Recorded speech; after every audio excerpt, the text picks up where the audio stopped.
More people are moving to Colorado to be closer to loved ones than ever before. Adult children, grandchildren, parents, siblings, close friends, and honestly, on the surface, it sounds like a pretty easy decision. Why not? You miss people. You move closer, problem is solved. Except that's not what always happens. Now, I've worked with enough relocators to know that some people move hundreds or even thousands of miles, only to realize that they never stopped to think about what their life would actually look like after they got here.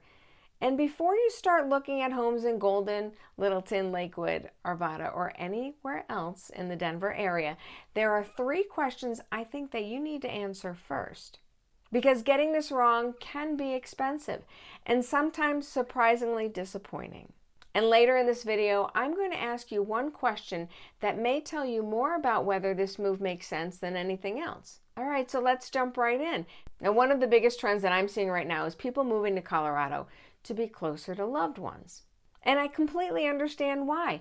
Life changes, children grow up, grandchildren arrive, and retirement gets closer. So people start thinking differently about how they want to spend their time. And for many, people moving closer to the people that they care about, well, it just feels like the obvious next step. But here's the part that people don't always think about. What if moving closer isn't actually the solution? What if it's only part of the solution? Because what many people are really searching for isn't the proximity. They're searching for the connection. They're searching for purpose. They're searching for a lifestyle that feels aligned with the next chapter of life. And those are not necessarily the same thing. That's why I think that everyone considering a move to Colorado should just ask themselves 3 important questions. The first question is this: are you moving towards something or away from something? And this may be the important question in the entire video, because sometimes people think that they're moving closer to loved ones when what they're really trying to do is move away from something else. Maybe they're tired of the weather where they currently live. Maybe they're tired of being stuck indoors. Maybe they're ready for more outdoor access. Maybe they're empty nesters just looking for a fresh start. Maybe they're simply ready for a different lifestyle. And there's nothing wrong with that. But it's just important to be honest about it. Let me ask you something. If your loved ones didn't live in Colorado, would Colorado still be on your list? Would you still be attracted to the outdoor lifestyle? The trails? The access to the mountains? The opportunities to be active? Or maybe to the communities that you're considering? Because if the answer is yes, then your move may be about more than family. It may be about creating a different life. And understanding that distinction matters, because if you're moving toward a lifestyle you generally want, you're much more likely to be happy after you arrive. Now let's talk about the second question. And this one surprises a lot of people. What does closer actually mean? So just think about that for a second. When people say they want to move closer to loved ones, what are they really saying? Do they mean the same neighborhood? Do they mean the same city? Or 15 minutes away? 30 minutes away? An hour away? Because those are very different situations. Let's say your adult children live in Littleton. You may automatically assume that you need to live in Littleton too. But what if you discover that you love Golden? What if you find yourself spending every weekend on trails, enjoying the foothills, and embracing the outdoor lifestyle there? Would living 20 or maybe 30 minutes away really change your relationship? Or let's say your grandchildren, that they're in Lakewood, but you find yourself drawn to Arvada. Maybe you love Old Town. Maybe you enjoy the community feel. Maybe the location just works better for your lifestyle. Would that extra drive actually matter, or are you assuming proximity automatically creates connection? Because here's what I've learned. Being 10 minutes away doesn't guarantee you'll see each other every week. And being 30 minutes away doesn't mean that you won't. Certainly life gets busy. People have schedules. Kids have activities. Grandkids, well, they've got school, and work certainly happens. Travel happens. Real life happens. That's why I encourage people to think carefully about expectations. How often do you realistically expect to see each other? Weekly? Twice a month? Monthly? Holidays? Because once you understand what closer actually means, you can make much smarter decisions about where you live.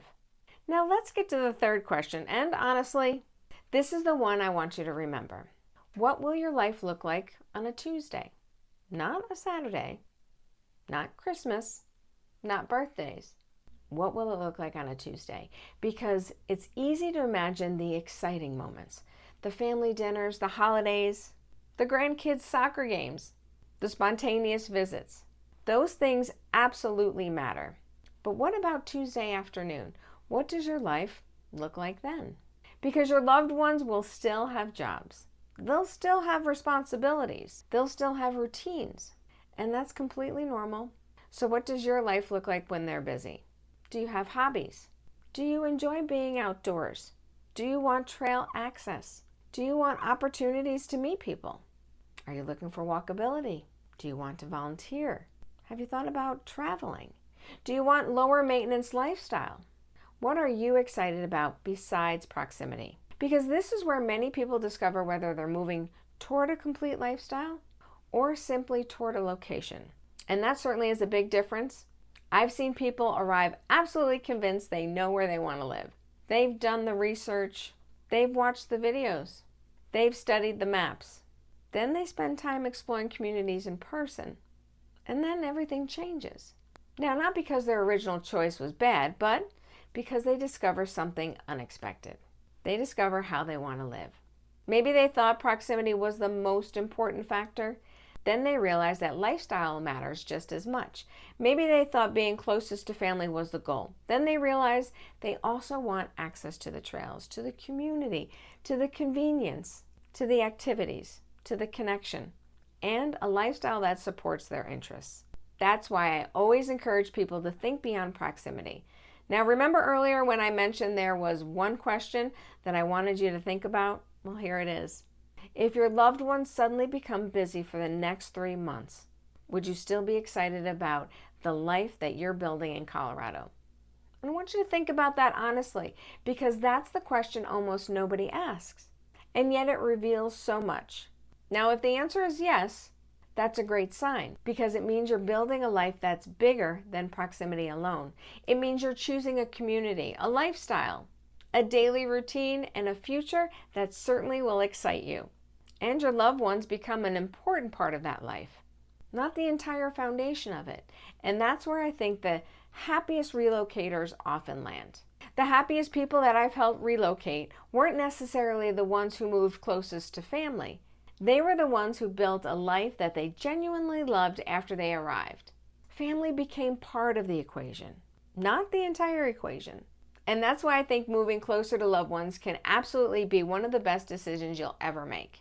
I want you to just make sure you're not only choosing a location, make sure you're choosing a lifestyle too.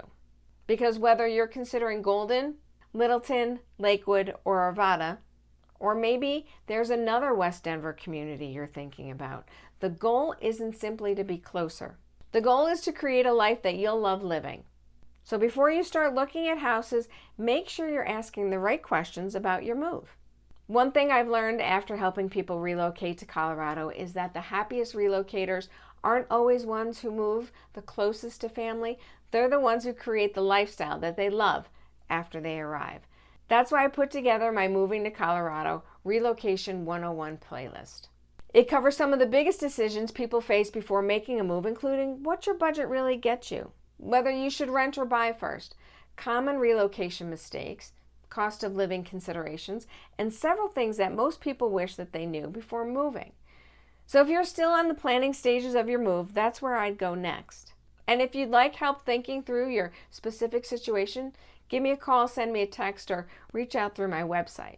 Because I'll help you think through the relocation side of the decision and help you evaluate which West Denver communities may be the best fit for your goals, your lifestyle, and the next chapter of life.